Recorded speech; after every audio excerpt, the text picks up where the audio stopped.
2002 ഫെബ്രുവരി 27 ഗുജറാത്തിലെ ഗോത്രയിൽ സബർമതി എക്സ്പ്രസിന് നേരെ ഉണ്ടായിട്ടുള്ള ആക്രമണവും അതിനുശേഷം ഉണ്ടായിട്ടുള്ള ഗുജറാത്ത് കലാപവും. അതെ, വിഷയം ഗുജറാത്ത് കലാപം തന്നെ. 2002 ഫെബ്രുവരി മാസത്തിൽ അയോധ്യ രാമക്ഷേത്രവുമായി ബന്ധപ്പെട്ട് പൂർണ്ണഹൂതി മഹായജ്ഞം എന്ന ഒരു പരിപാടി നടന്നുകൊണ്ടിരിക്കുകയാണ്. ഇതിൽ പങ്കെടുക്കാനായി ഇന്ത്യയുടെ വിവിധ ഭാഗങ്ങളിൽ നിന്ന് കരസേവകന്മാർ ഉത്തർപ്രദേശിലെ അയോധ്യയിൽ എത്തിച്ചേരുന്നു. ഇത്തരത്തിൽ എത്തിച്ചേർന്ന് ഗുജറാത്തിൽ നിന്നും കരസേവകന്മാർ ഈ മഹായജ്ഞത്തിന് ശേഷം തിരിച്ചു പോവുകയാണ്. പ്രധാനമായും സബർമതി എക്സ്പ്രസിലാണ്. ഗുജറാത്തിലെ ഗോത്ര റെയിൽവേ സ്റ്റേഷൻ ഫെബ്രുവരി 27 രാവിലെ 7:30 ട്രെയിൻ എത്തിച്ചേരുകയും ചെയ്തു. ഇതിൻ്റെ പരിസരത്ത് താമസിക്കുന്നവരും ചെറു കച്ചവടക്കാരും ഭൂരിഭാഗവും മുസ്ലിമുകളായിരുന്നു. തുടർന്ന് ഈ തിരിച്ചുയാത്രക്കാരും കച്ചവടക്കാരും തമ്മിൽ ചെറിയ പ്രശ്നങ്ങൾ ഉണ്ടാവുന്നു. പ്രശ്നങ്ങൾക്കെല്ലാം ശേഷം ട്രെയിൻ മുന്നോട്ടു പോയി. ഒരു അരമണിക്കൂറിൻ്റെ ഉള്ളിൽ തന്നെ ട്രെയിൻ പല സമയങ്ങളിൽ നിർത്തുകയുണ്ടായി. ട്രെയിനിൻ്റെ ചെയിൻ വലിക്കപ്പെടുകയാണെന്ന് മനസ്സിലായി. തുടർന്ന് ട്രെയിൻ നിർത്തുകയും 2000-ഓളം ആളുകൾ ഈ ട്രെയിൻ ആക്രമിക്കുകയും ചെയ്തു. എന്നാൽ ഈ ആക്രമണത്തിൻ്റെ ഇടയിൽ S5X6 എന്ന കോച്ചിൽ തീ പിടിക്കുകയും ചെയ്തു. 22 പുരുഷന്മാരും 27 സ്ത്രീകളും 10 കുട്ടികളുമടക്കം 59 പേർ ഇതിൽ വെന്തുമരിക്കുകയും ചെയ്തു.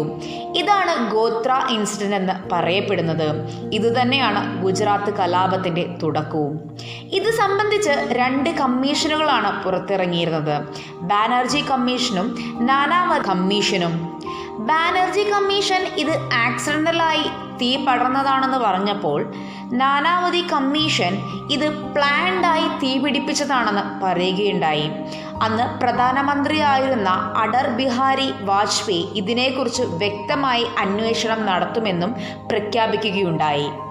കമ്മീഷനുകളിലേക്ക് വരുന്നതിന് മുമ്പ് ഗുജറാത്തിനെ ഒന്ന് വിശദമായി പരിശോധിക്കാം. ഇന്നത്തെ പ്രധാനമന്ത്രി നരേന്ദ്രമോദിയാണ് ഗുജറാത്തിൻ്റെ മുഖ്യമന്ത്രി എന്നത് കാണാം. അദ്ദേഹവും അദ്ദേഹത്തിൻ്റെ ക്യാബിനറ്റ് മന്ത്രിമാരും ഈ സ്ഥലം ഉച്ചയോടെ സന്ദർശിക്കുകയും ചെയ്തു. ഇവിടെ നിന്ന് മൃതദേഹങ്ങൾ അഹമ്മദാബാദിലേക്ക് കൊണ്ടുപോയി ശരിയായ തീരുമാനം എടുക്കുക ചെയ്യാമെന്ന് പ്രഖ്യാപിച്ചു. ഗോദ്രയിൽ നിന്ന് 130 കിലോമീറ്റർ അകലെയാണ് അഹമ്മദാബാദ്. സോള ഹോസ്പിറ്റലിലാണ് തുടർന്നുള്ള കാര്യങ്ങൾ നടന്നു പോകുന്നത്. പത്രമാധ്യമങ്ങളും ലൈവ് ടെലിവിഷനുകളും ഇതിൽ വലിയൊരു പ്രചാരണം കൊടുക്കുകയും ഇന്നത്തെ പോലെ തന്നെ പല ടെലിവിഷനുകളിലും മറ്റും പല പ്രസ്താവനകൾ നടത്തുകയും ചെയ്തു. ഇതൊരു ആക്ട് ഓഫ് വയലൻസ് അല്ല, പകരം ടെററിസം ആണെന്നും പ്രഖ്യാപിച്ചു. തുടർന്ന് ഫെബ്രുവരി 28 ഗുജറാത്ത് ആകമാനം ബന്ദ് ആഹ്വാനം ചെയ്യുകയും ചെയ്തു. തുടർന്ന് വർഗീയ കലാപങ്ങൾ തുടക്കം കുറിച്ചു. ഇതിൻ്റെ ആഴം മനസ്സിലാക്കണമെങ്കിൽ ഇതിനെ ഫേസസ് ആക്കി ഒന്ന് നോക്കണം, അല്ലെങ്കിൽ ഫേസസ് ആക്കി ഒന്ന് പഠിക്കണം.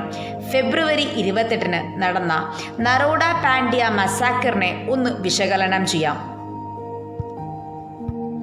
അഹമ്മദാബാദിൻ്റെ തൊട്ടടുത്ത് കിടക്കുന്ന സ്ഥലമാണ് നറോഡ.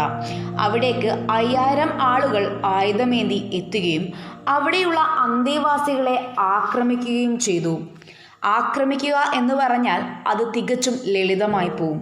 ചുട്ടുകൊല്ലുകയും സ്ത്രീകളെ പീഡിപ്പിക്കുകയും അതിക്രൂരമായ ആക്രമണങ്ങൾ നടത്തി. 97ഓളം ആളുകളാണ് ആയിടത്ത് മാത്രം മരിച്ചത്. ഇതിന് നേതൃത്വം നൽകിയ ബാബുഭായ് പട്ടേലിനെ പോലീസ് അറസ്റ്റ് ചെയ്യുകയും 2007 തെഹൽക്ക എന്ന മാധ്യമം ഇതിൻ്റെ ചില വീഡിയോ ക്ലിപ്സും മറ്റും പുറത്തുവിടുകയും ചെയ്തു. അതിൽ ബാബുഭായ് പട്ടേലിൻ്റെ ഒരു വീഡിയോ ക്ലിപ്സുമുണ്ട്. അതിന്നും യൂട്യൂബിൽ അവൈലബിൾ ആണ്. അയാൾ ഈ ക്രൂരമായ സംഭവം വളരെ ക്വാഷ്വലായ രീതിയിലാണ് സംസാരിക്കുന്നത്. ഇത് കേൾക്കുമ്പോൾ നമുക്കൊരു ഞെട്ടലോടുകൂടി മാത്രമേ ഇത് അറിയാനായി സാധിക്കൂ. 2012 അയാളെ ജീവപര്യന്തം ശിക്ഷിക്കുന്നുണ്ടെങ്കിലും 2012 മുതൽ 2016 ഈ 4 വർഷത്തിനിടയിൽ 14 പ്രാവശ്യം അയാൾക്ക് ജാമ്യം ലഭിക്കുന്നുണ്ട്. 2019 വീണ്ടും ആരോഗ്യ പ്രശ്നങ്ങൾ മുൻനിർത്തി വീണ്ടും ജാമ്യം കൊടുക്കുന്നു. ഇനി ഗുൽബർഗ് സൊസൈറ്റി ഇൻസിഡന്റ് നോക്കാം. മുസ്ലിം വിഭാഗത്തിൽപ്പെട്ടിട്ടുള്ള ആളുകൾ കൂടുതലുമായി താമസിക്കുന്ന ഏരിയയാണ് ഗുൽബർഗ് സൊസൈറ്റി എന്ന് പറയുന്നത്. അന്ന് സാധാരണക്കാർ മാത്രമല്ല അവിടെ താമസിച്ചിരുന്നത്. അന്നത്തെ ലോക്സഭ MP ആയിരുന്ന ഹിഷാം എം ജാഫർ എന്ന വ്യക്തിയും അവിടെ താമസിച്ചിരുന്നു. അദ്ദേഹവും ഈ ആക്രമണത്തിന്റെ ഭാഗമായി കൊല്ലപ്പെട്ടിട്ടുണ്ട്. അടുത്തതായി ഇതിനെ തുടർന്ന് മാർച്ച് 1 നടന്ന ബെസ്റ്റ് ബേക്കറി ഇൻസിഡന്റ് ഒന്ന് നോക്കാം.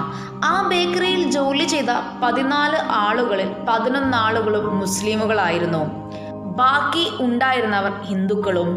ഈ കലാപത്തെ പേടിച്ച് ഇവർ ഈ ബേക്കറിയിൽ ഒളിഞ്ഞിരിക്കുകയും ജീവനോടെ ഇവരെ ചുട്ടുകൊല്ലുകയും ചെയ്തു. ഇതുപോലെ 1 or 2 അല്ല, 100 കണക്കിന് ആക്രമണങ്ങളാണ് പല ഭാഗങ്ങളിലായി നടന്നത്. ഗവൺമെന്റ് കണക്കുകൾ നോക്കുകയാണെങ്കിൽ 790 മുസ്ലിമുകളും 257 ഹിന്ദുക്കളുമാണ് കൊല്ലപ്പെട്ടത്. മതം തിരിച്ചു പറയുന്നതിനേക്കാൾ നല്ലത് സാധാരണക്കാരായ 1044 ജനങ്ങൾ കൊല്ലപ്പെട്ടു എന്ന് പറയുന്നതാകും. ഇതുതന്നെയാവും മനസ്സിലാക്കാനും സുഖകരമായിട്ടുള്ളത്. ഇനി ഗുജറാത്ത് സംസ്ഥാന സർക്കാരിനെതിരെയുള്ള ആരോപണങ്ങൾ നോക്കാം. ഗോദ്രയിൽ സബർമതി എക്സ്പ്രസിൽ ഇതുപോലൊരു സംഭവം ഉണ്ടായിട്ടും അതിനെതിരെ യാതൊരു നടപടിയും എടുക്കാതിരുന്നതും തുടർന്ന് ഈ പ്രശ്നം മറ്റു പ്രദേശങ്ങളിലേക്ക് വ്യാപിക്കാതിരിക്കാൻ നോക്കേണ്ടതും ഇവരുടെ ഉത്തരവാദിത്തമായിരുന്നു. എന്നാൽ ഇതിൽ രണ്ടും അവർ പരാജയപ്പെടുകയാണ് ചെയ്തത്. പുറമെ സർക്കാരിൻ്റെ ഉദാസീനമായ അഥവാ കുറച്ചു കാലം ഇത് മുന്നോട്ടു പോകട്ടെ എന്ന ഗവൺമെന്റിന്റെ കാഴ്ചപ്പാടും ഇന്നും ഉയർത്തിക്കാണിച്ച് മുന്നോട്ട് വരുന്ന ഒരു വലിയ ആരോപണം തന്നെയാണ്. പോലീസുമാരും മന്ത്രിമാരും ചേർന്ന യോഗത്തിൽ ഈ കലാപത്തിനെ അടിച്ചമർത്തരുത് എന്നും അഥവാ ഒരു ആക്ഷനും സ്വീകരിക്കരുത് എന്ന നടപടിയും കൈക്കൊണ്ടിരുന്നു അത്രേ. ഇത് ഗുജറാത്തിലെ IPS ഓഫീസറായിരുന്ന സഞ്ജീവ് ഭട്ടൊക്കെ പിൻകാലത്ത് വെളിപ്പെടുത്തിയിട്ടുണ്ട്. ഇതിനു പുറമെ വാജ്പേയിയും തങ്ങൾക്ക് ഒന്നും ചെയ്യാൻ പറ്റിയില്ല എന്നുള്ള കുറ്റസമ്മതവും നടത്തിയിട്ടുണ്ട്. ഇനി നമ്മൾ നേരത്തെ പറഞ്ഞ കമ്മീഷനുകളിലേക്കൊന്ന് എത്തി നോക്കാം. ആദ്യത്തെ നാനാവതി മേത്ത കമ്മീഷൻ. ഗോദ്ര കലാപത്തെ തുടർന്നുണ്ടായ ഗുജറാത്ത് കലാപത്തെക്കുറിച്ചെല്ലാം അവർ പഠിച്ച് റിപ്പോർട്ട് നൽകിയിരുന്നു. അതിൽ പറയുന്നത് ഇതൊരു ആക്സിഡൻ്റലായ സംഭവമല്ല, വ്യക്തമായി ഗൂഢാലോചന ചെയ്താണ് ഈ സംഭവം എക്സിക്യൂട്ട് ചെയ്തിരിക്കുന്നത് എന്നുള്ളതാണ്. ഇത് തെളിയിക്കാനായി ഈ സംഭവത്തിൻ്റെ തലേ ദിവസം 140 ലിറ്റർ പെട്രോൾ വാങ്ങി ശേഖരിച്ചതിൻ്റെ തെളിവും ഈ റിപ്പോർട്ടിൽ കാണിക്കുന്നുണ്ട്. S5, X6 കോച്ചുകളിൽ തമ്മിൽ ഘടിപ്പിച്ചിരുന്ന വെസ്റ്റിബ്യൂൾ തകർത്താണ് തീ പിടിപ്പിച്ചതും എന്ന് ഈ റിപ്പോർട്ടിൽ പറയുന്നു. PF-ൽ നിന്ന് പിരിച്ചുവിട്ടിട്ടുള്ള ഒരാൾ അതേപോലെ ഗോദ്ര റീജിയനിലുള്ള ഒരു ക്ലർക്കുമാണ് ഇതിന് നേതൃത്വം നൽകിയത് എന്നും ഈ റിപ്പോർട്ടിൽ പറയുന്നുണ്ട്. ഈ റിപ്പോർട്ടിനെ അക്സെപ്റ്റ് ചെയ്തുകൊണ്ട് 2012 ഫെബ്രുവരിയിൽ കോടതി 31 പേരെ ശിക്ഷിക്കുന്നുമുണ്ട്. തുടർന്ന് നാനാവതി കമ്മീഷൻ അവരുടെ ഫൈനൽ റിപ്പോർട്ട് 2012 പുറത്തു. അതിൽ അവർ പറയുന്നത് ഗുജറാത്ത് കലാപം അടിച്ചമർത്താൻ ഗുജറാത്ത് സർക്കാരിന് വീഴ്ച പറ്റിയിട്ടില്ല എന്നുള്ളതാണ്. ഈ റിപ്പോർട്ട് പുറത്തുവിട്ടതിനെ തുടർന്ന ശേഷം കമ്മീഷനെതിരെയും ഈ റിപ്പോർട്ടിനെതിരെയും പല ആരോപണങ്ങൾ ഉയർന്നു വന്നിട്ടുണ്ട്. ഇതിന് ഒരു കാരണവുമുണ്ട്. ജസ്റ്റിസ് നാനാവതിയുടെ നേതൃത്വത്തിൽ പണ്ടൊരു കമ്മീഷൻ നിർമ്മിച്ചിട്ടുണ്ടായിരുന്നു സിഖ് കൂട്ടക്കൊലയെക്കുറിച്ച് പഠിക്കുവാൻ. അന്ന് പല ഉന്നതന്മാരെയും അന്നത്തെ പ്രധാനമന്ത്രി അടക്കമുള്ളവരെ വ്യക്തിപരമായി ചോദ്യം ചെയ്ത ഈ കമ്മീഷൻ ഗുജറാത്ത് കലാപത്തിൽപ്പെട്ട ഒരാളെയും ചോദ്യം ചെയ്തില്ലെന്നുള്ളത് വേറൊരു കാര്യമാണ്. തെഹൽക്ക എന്ന് പറയുന്ന മീഡിയ അവരുടെ രഹസ്യ അന്വേഷണത്തിൻ്റെ ഭാഗമായി മറ്റൊരു വീഡിയോ പുറത്തുവിട്ടിരുന്നു. ഈ നാനാവതി മേത്ത കമ്മീഷന്റെ അന്വേഷണം നടന്ന കാലഘട്ടത്തിൽ ഗുജറാത്ത് ഗവൺമെന്റിന്റെ കൗൺസിലറായിരുന്ന അരവിന്ദ് പാണ്ഡ്യ നടത്തിയ ചില പരാമർശങ്ങളാണ് പുറത്തുവിട്ടിരുന്നത്. അതിൽ പറയുന്നത് ഈ കമ്മീഷന്റെ ആദ്യമുണ്ടായിരുന്ന ഷാ എന്ന വ്യക്തി BJPയുടെ അടുത്ത ആളാണെന്നും മാത്രമല്ല ജസ്റ്റിസ് നാനാവതിയെ വശത്താക്കാൻ എളുപ്പമാണെന്നുമാണ്. ഇതിനെല്ലാം ശേഷം 2004 കോൺഗ്രസിന്റെ അണ്ടറിൽ പുതിയൊരു കമ്മീഷൻ ഗുജറാത്ത് കലാപത്തെ പറ്റി പഠിക്കാൻ വരുന്നു. ഇത് റെയിൽവേ അധികാരത്തിൽപ്പെട്ടതിൻ്റെ ഇൻസിഡന്റ് ആയതുകൊണ്ട് തന്നെ അന്നത്തെ റെയിൽവേ മന്ത്രിയായിരുന്ന ലാലു പ്രസാദ് യാദവ് റിട്ടയേർഡ് ജഡ്ജായ ഉമേഷ് ചന്ദ്ര ബാനർജിയുടെ നേതൃത്വത്തിൽ രൂപം കൊള്ളുന്നു. ഇതിനെയാണ് ബാനർജി കമ്മീഷൻ എന്ന് പറയുന്നത്. എന്നാൽ ഈ കമ്മീഷനിൽ പറയുന്ന കാര്യം ഇത് തികച്ചും ഒരു ആക്സിഡൻ്റൽ മാത്രമാണ് എന്നുള്ളതാണ്. പക്ഷേ അത് പുറത്തു വരുന്നതിന് മുമ്പ് തന്നെ ഈ കമ്മീഷൻ അൺകോൺസ്റ്റിറ്റ്യൂഷണൽ ആണെന്ന് പറഞ്ഞ് ബാൻ ചെയ്യുകയുമുണ്ടായി. പല പല കമ്മീഷനുകൾ, പല പല റിപ്പോർട്ടുകൾ, പല പല എൻഡുകൾ. ഇതിലേതാണ് സത്യമെന്ന് നമുക്ക് എങ്ങനെ വിശ്വസിക്കാൻ കഴിയും? എന്താണ് നടക്കുന്നതെന്ന് ഒരിക്കലും മനസ്സിലാക്കാൻ സാധിക്കുന്നില്ല. അന്താരാഷ്ട്ര തലത്തിലുള്ള മനുഷ്യാവകാശ സംഘടനകൾ മുന്നോട്ട് വയ്ക്കുന്ന വളരെ പ്രധാനപ്പെട്ട ഒരു എൻക്വയറിയാണ് കൺസേൺ സിറ്റിസൺ ട്രിബ്യൂണൽ സംഘം മുന്നോട്ട് കൊണ്ടുവന്നത്. ഇൻഡിപെൻഡന്റ് എൻക്വയറി ആണെന്ന് പറയുമെങ്കിലും റിട്ടയർഡ് സുപ്രീം കോടതി ജഡ്ജായിരുന്ന BR കൃഷ്ണയ്യരുടെ ഒക്കെ നേതൃത്വത്തിലാണ് ഇത് മുന്നോട്ട് കൊണ്ടുപോന്നിരുന്നത്. 2003 ഇവർ മുന്നോട്ട് വെച്ച കാര്യങ്ങൾ മറ്റുള്ളവരിൽ നിന്ന് തികച്ചും വ്യത്യസ്തമാണെന്ന് കാണാം. അത്രയും കാലം കേട്ടുള്ളതിൽ നിന്ന് വ്യത്യസ്തമായിട്ടുള്ള ഫൈൻഡിങ്സ് ആണ് ഇവർ മുന്നോട്ട് വെച്ചത്. ഒരു ഉദാഹരണം നോക്കിയാൽ അതിൽ മരണപ്പെട്ടിട്ടുള്ള ഒരു സ്ത്രീ ഗോത്രയിലെ സ്റ്റേഷൻ മാസ്റ്ററുടെ ഭാര്യയായിരുന്നു എന്നതാണ്. ഇതിന് തെളിവായി അവരുടെ കയ്യിലുണ്ടായിരുന്ന ഒരു ടിഫിൻ ബോക്സിൽ നിന്നുമാണ് അവരെ തിരിച്ചറിയാൻ സാധിച്ചത് എന്നും പറയപ്പെടുന്നു. ഇത്തരത്തിൽ കരസേവകൾ അല്ലാത്ത പല ആളുകളും ഇതിൽ മരണപ്പെട്ടിട്ടുണ്ടായിരുന്നു. അതുകൊണ്ട് തന്നെ കരസേവകർക്ക് നേരെയുള്ള ഒരു ആക്രമണം എന്നത് മാത്രമായി ഇതിനെ കാണാൻ സാധിക്കില്ല എന്നുള്ളതാണ് ഈ കമ്മീഷൻ മുന്നോട്ട് വെക്കുന്നത്. പിന്നെ 2000-ഓളം ആളുകൾ ഈ ട്രെയിനിനെ ആക്രമിക്കാനായി മുന്നോട്ട് വന്നു എന്ന് പറയുന്നുണ്ട്. എന്നാൽ എന്തുകൊണ്ടും മാത്രം S5, X6 എന്ന കോച്ചുകളെ മാത്രം അവർ ആക്രമിച്ചു? ഇവർക്ക് ഈ ട്രെയിനിലുണ്ടായിരുന്ന മുഴുവൻ ആളുകളെയും ആക്രമിച്ചില്ലാതെയാക്കാനെന്ന സാഹചര്യം ഉണ്ടായിരുന്നു. പക്ഷേ അതവർ ചെയ്തില്ല. ഇതെല്ലാം എന്തുകൊണ്ടാണെന്ന് ഒന്ന് ചിന്തിച്ചു നോക്കിയാൽ ഇത് ചിലപ്പോൾ ഇവർക്ക് നേരെ മാത്രമുള്ള ഒരു ആക്രമണം ആവില്ല എന്നും പറയപ്പെടുന്നുണ്ട് ഈ റിപ്പോർട്ടിൽ. മറ്റൊരു കാര്യം ഈ റിപ്പോർട്ടിൽ പറയുന്നത്, ഈ തീ എങ്ങനെ ഉണ്ടായി എന്നത് ഇതുവരെ കൺക്ലൂഡ് ചെയ്യാനായി സാധിച്ചിട്ടില്ല. കൺക്ലൂഡ് ചെയ്യാനായി സാധിക്കാത്ത ഒരു കാര്യത്തിൽ എങ്ങനെയാണോ ഒരു നിഗമനത്തിലെത്താൻ സാധിക്കുന്നത്? ഈ ഗുജറാത്ത് കലാപം നടക്കുന്ന സമയത്ത് ഗുജറാത്തിൽ ഒരു ജൂനിയർ മിനിസ്റ്റർ ആയിരുന്ന ഹരൻ പാണ്ഡ്യ എന്ന വ്യക്തിയെ ചോദ്യം ചെയ്യുന്നുണ്ട്.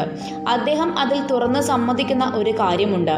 ഈ കലാപ സമയത്ത് കലാപത്തെ അടിച്ചൊതുക്കേണ്ട, അല്ലെങ്കിൽ കലാപം മുന്നോട്ടു പോകട്ടെ എന്നുള്ള ഒരു നിലപാട് അവിടുത്തെ ഗവൺമെൻറ് സ്വീകരിച്ചു എന്നുള്ളതാണ് ഒരു വലിയ വെളിപ്പെടുത്തൽ. എന്നാൽ അന്നത്തെ അന്വേഷണ കമ്മീഷനുകളിലൊന്നും ഇതിനെ തികച്ചൊരു തെളിവായി എടുത്തിരുന്നില്ല എന്നുള്ളതും നമ്മെ ആശ്ചര്യപ്പെടുത്തും. പിന്നീട് ഇദ്ദേഹം തന്നെ ഗുജറാത്തിൻ്റെ ആഭ്യന്തരമന്ത്രിയുമാകുന്നുണ്ട്. എന്നാൽ ആ സമയത്ത് ഏതൊരു അജ്ഞാതരാൽ ഇയാൾ കൊല്ലപ്പെടുകയാണ് ചെയ്തിട്ടുണ്ടായിരുന്നത്. ഈ വീഡിയോയിലൂടെ പറഞ്ഞത് 2-3 റിപ്പോർട്ടുകളെ കുറിച്ച് മാത്രമാണ്.